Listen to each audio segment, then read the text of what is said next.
Hey, Blender Bob here. We got 4,000 subscribers now. Woohoo! Let's keep going.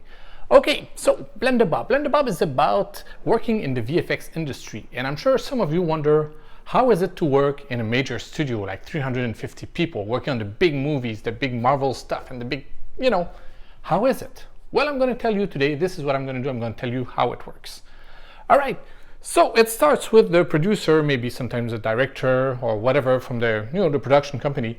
They come see the VFX shop and they present their project before the movie starts because they want to bid. They want to know if they have the budget to do it. So they present the project. Okay, so it's about the finale of the synchronized swimming of the 1932 Olympics between the giraffes and the rhinos. Okay, all right, whatever. So they explain the project, how many shots they think they have, how long the shots are going to be, and what are the potential problems. And then you need to figure out, how we're going to do this. On this meeting from the VFX side, you have, of course, the producers, but you also have the CG supervisor and the VFX supervisor. Now, what's the difference between the two of them? The VFX supervisor is in charge of the visual, okay? Make it bigger, make it faster, more blue, or, for the look, what it looks like. The CG supervisor is on the technical side. So we're going to do this in Houdini, we're going to do this in Blender, we're going to do this simulation here, we're going to need to do that. This is how we're going to do whatever shot, it's on the technical side. And this is what I do, CG supervisor. The first problem is this. They want to film in a pool, but the pool is not big enough because you see, when the giraffe goes like this, you see how much space I take. Now imagine a giraffe that goes completely like this. It takes a ridiculous amount of space. Now put a lot of giraffes like this that make like this flower pattern. The pool is not big enough, so we will need to make the pool bigger. So that's the first challenge. The second challenge, we know that one of the giraffes will lose her clothes, her bathing suit, while swimming. So that's a big problem for the giraffe, but it's also a big problem for the VFX crew because simulating cloth is one thing, but simulating cloth in water, we've never done that before. How's it going to work? So we'll need to do some R&D on this. Also, we'll need a lot of water simulation, and it's a pool, it's huge, so that means a big water simulation for that. Okay, and we need to check the stadium itself. We'll need to make it bigger since the pool is bigger, but they're going to shoot a real plate. So how are we going to deal with all these issues? So the VFX company does the bid, which means for every scene they have, they will try to evaluate how much it costs. So we need to model a giraffe. Are we going to model a giraffe? Maybe there are some that already exist. So you go on some websites where you can buy some assets and you see, oh, okay, we got some good giraffes there. We're just going to buy them because it's going to be faster this way. Maybe we'll need to tweak them a little bit, but whatever. Okay, so modeling, we'll need somebody for textures. We'll need to do some grooming for the fur because giraffes, they have fur.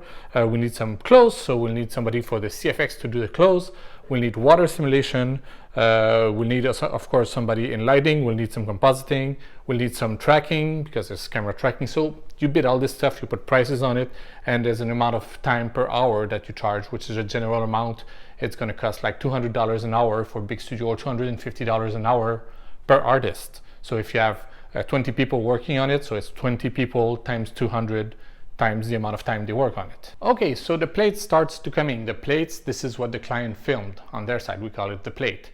And it starts to get ingested into the system because we have a very complex system to manage all these shots. It's not just like, hey, it's in this folder. Everything needs to be properly managed on a big show because otherwise it's a big mess.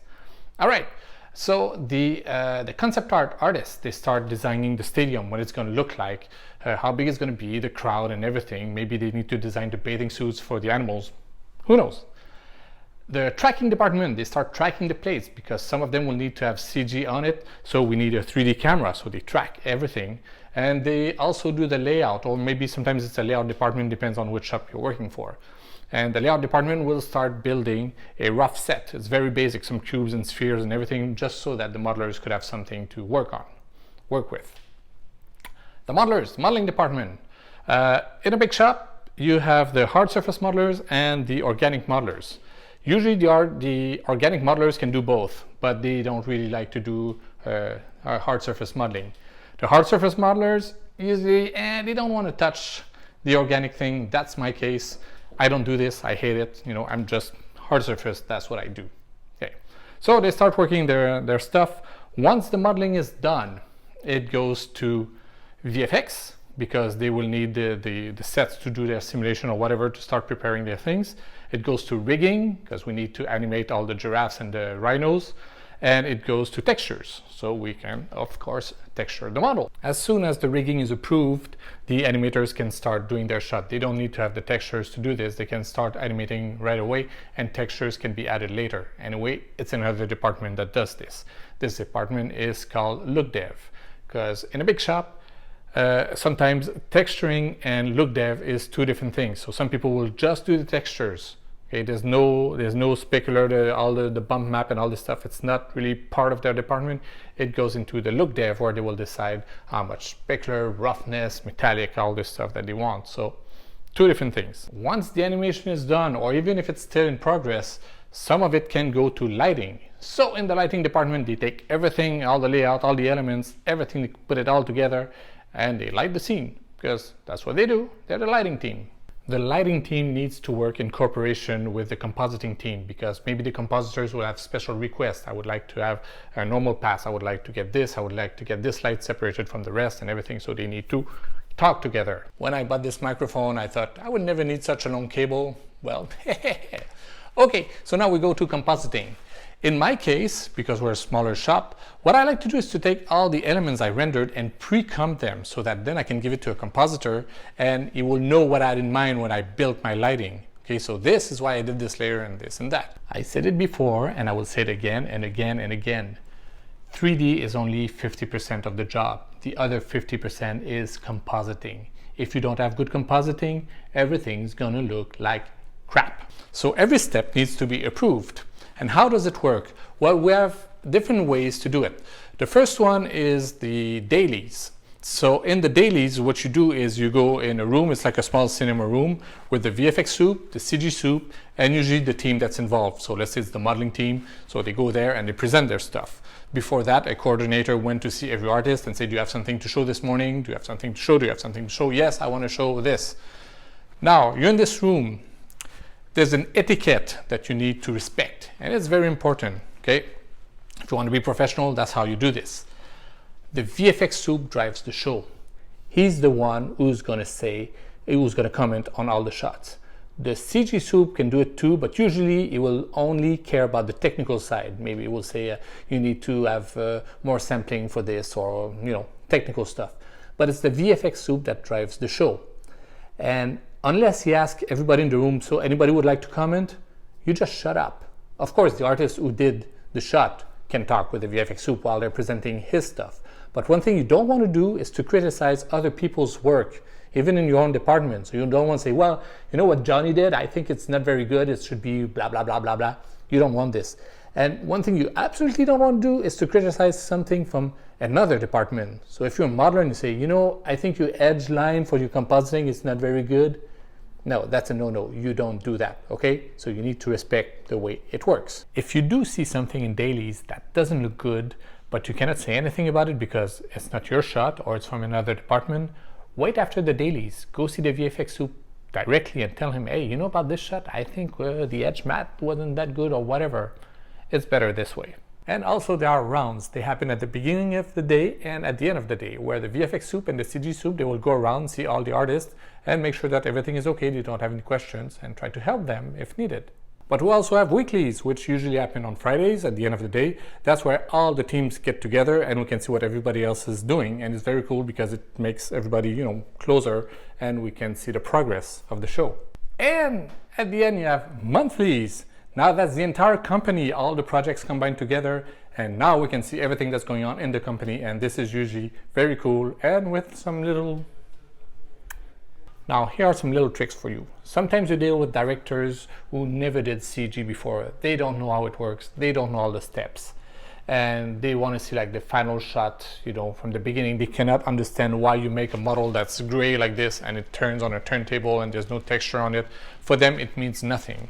So you need to kind of gauge, try to figure out the level of knowledge of your client. Okay? One thing you want to do is always show stuff with motion blur turned on, because otherwise they will criticize everything. If there's a plane that's just flying through the air very fast, and I'll show you an example, well, if you do it without motion blur, they're gonna go like, oh well, you know, the little writing on the side and the sticker, and I don't like this and ta ta ta ta ta. But actually, what you see in the final shot is just a blur. You don't see anything. So always show stuff with motion blur.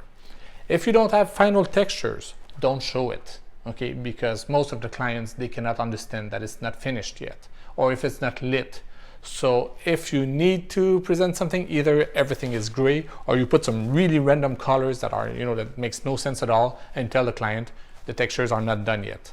Because even if you have temporary textures, for sure they will point it out. So, this is a very crappy model of an F-16, and as you can see, the wheels are not even round. Everything is boxy, triangles everywhere. It's really, really bad. But can we still use it? Of course we can. I made this very simple animation here, 2 keyframes. Let's take a look what it's going to look like with and without motion blur. So this is without the motion blur first. And it looks like that. Yeah, not that good. Okay, let's try it with the motion blur this time. And this is the result. It's a big blur because this is how we're going to see it in the shot. And that's the problem with the big shops, is that they're going to do everything perfect, and they're going to ZBrush the plane to make sure all the metal is perfect, and you know, all the crazy details are going to put the bevels everywhere, the screws, and you don't need it. Now sometimes when you know the client is picky and is just like, you know, doing what we call pixel, which means trying to, you know, check every single thing on screen, you do something wrong on purpose just to attract his eyes, so that he will have something to comment, because some of them, they just feel like they need to say something to prove whatever they want to prove. So you make something wrong on purpose, and trust me, I did it. Everybody did it in the industry. You make something wrong on purpose so that the client can comment on something. Yeah, that's the way it is. Just to give you an example, on Star Trek Insurrection, Data is underwater and there's a fish that passes in front of him and it goes like this.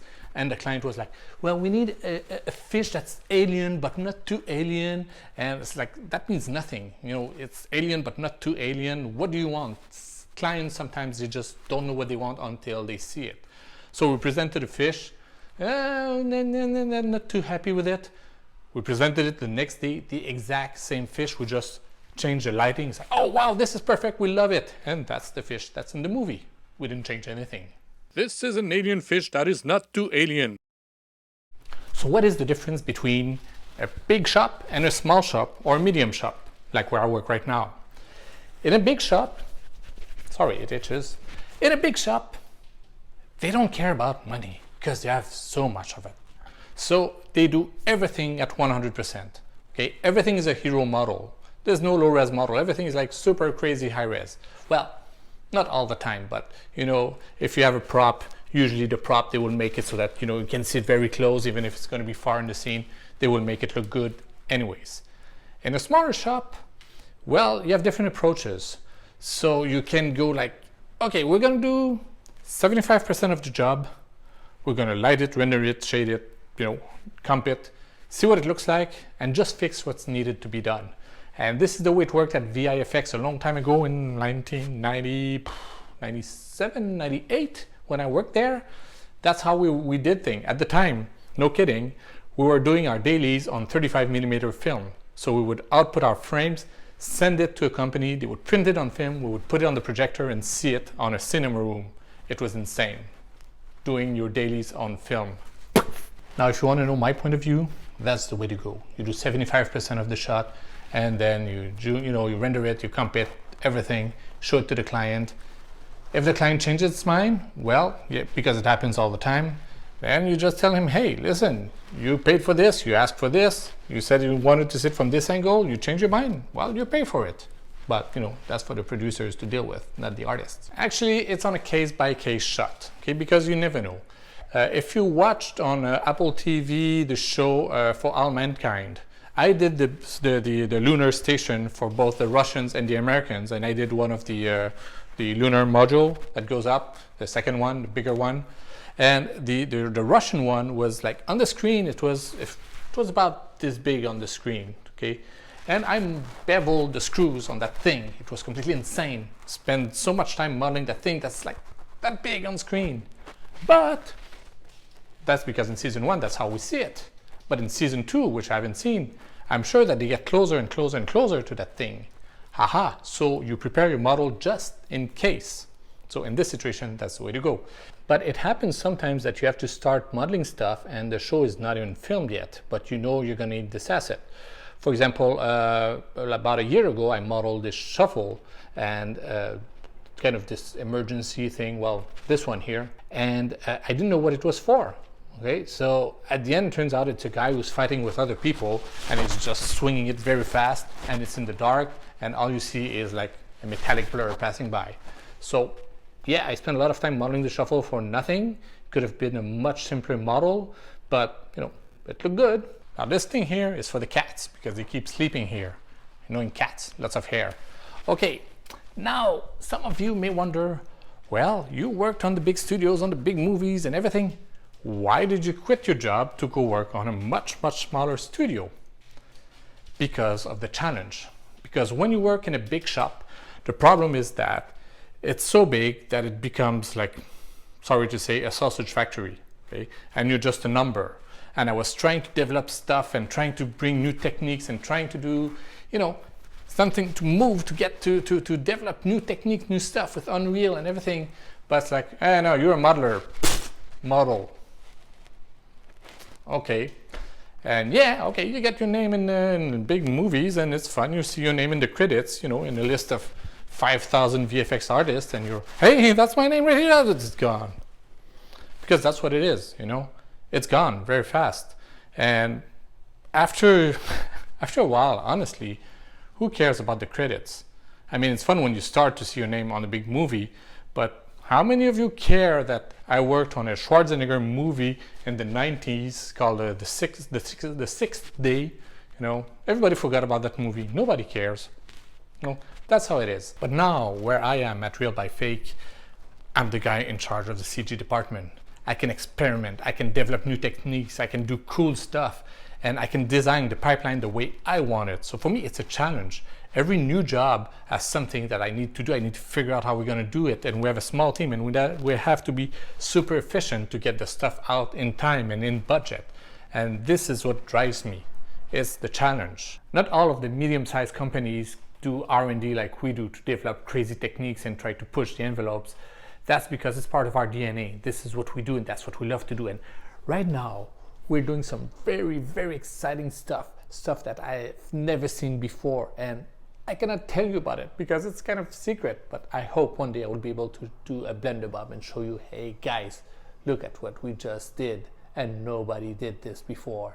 Also in big shops, there's a lot of politics. So these artists, they like to work with this VFX soup, but this gang, they prefer this one, and it creates conflicts. And the producers and the VFX soup, they hate each other and they try to steal each other's job and everything. And I went through this and it's not fun. It's not fun. Okay, another advice, very important. If you work in a big company, they usually have big doors, big double doors. Why big doors? That's to let the ego of some people pass by, okay? Because some people have very huge egos, okay? And it happens sometimes, like it happened to me, that I was working with a VFX soup and this guy only had 5 years of experience. And he thought he knew everything. And when I confronted him on some situation, not like confrontation, but just, you know, saying, hey, and you know, we should do this way and this way and this way instead of what you suggest. Not a good idea, okay? He's the VFX soup. He's on top of the food chain. You have to respect this, even if you disagree with it. And that could be a problem. In my case, if you bring me an idea that's better than mine, well, let's do it. If it's better for the show, let's do it. That's how I work. But not everybody is like this. So you have to be careful, okay? You have to respect the chain of command. That's the thing with the big shops. One really cool thing about working in the VFX industry is that they have offices all around the world. So you can work in London and then you move to Vancouver and then you move to Australia and you go, you know, all around the world. And it's very cool. If you are young and you are single, go for it, knock yourself out, go see the world. When you get older and you have a family, that becomes a little bit more complicated. So get your experience all around the world and you're going to learn a lot. And speaking of learning a lot of things, if you are in one department, let's say you're in lighting, well, don't just stay in lighting. Go see what's going on in texture. Go see what's going on in animation, in compositing. Go everywhere so you can learn the entire industry so you don't get stuck into your little world. And speaking of getting stuck in your little world, if you get an expertise in tracking, this is the black hole of the VFX industry. If you're a tracker, you cannot get out of there because trackers are hard to find, and if you're good at it, they will never ever let you out. You will be a tracker for the rest of your life. You know, even if you work in, let's say, the tracking department, there's nothing stopping you from going to Dailies for modeling, for textures, for lighting, for animation. They will let you in most of the time. I mean, especially if it's on the same project, it shouldn't be a problem. Sometimes they will not let you in if it's a different project because they don't want you to know because it's secret and all this stuff. You know, everybody works in the same company. Everybody knows what's going on anyways. But yeah, be curious. Just go see what's going on in the company. Learn. It's a lot of fun.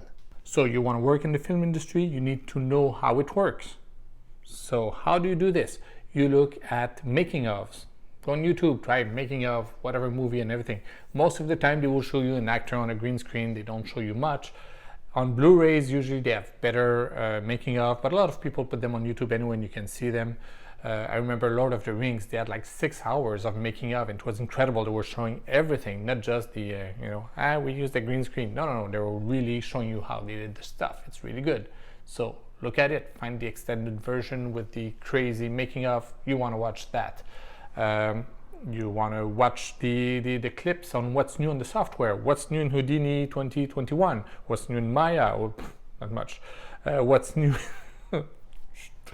What's new in Blender? Watch Blender today. Every week you will see what's the development, what's going on with Blender, how it's growing, and look around. There's a lot of new software. For Terran generation, there's a lot of software that will allow you to create this big landscape.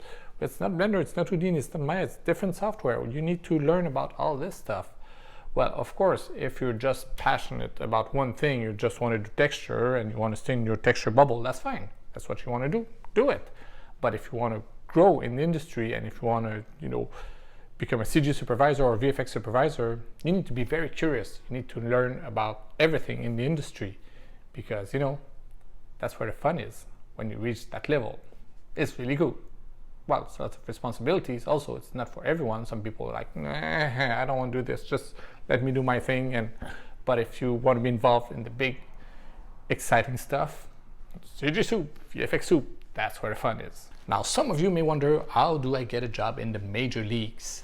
Well, it's all about talent and portfolio. You need to show that you can do the job, you can do it well, and you can do it, with the standards that is expected from the VFX film industry. And that's why I did the first clips I did were modeling, introduction to modeling 1A to E.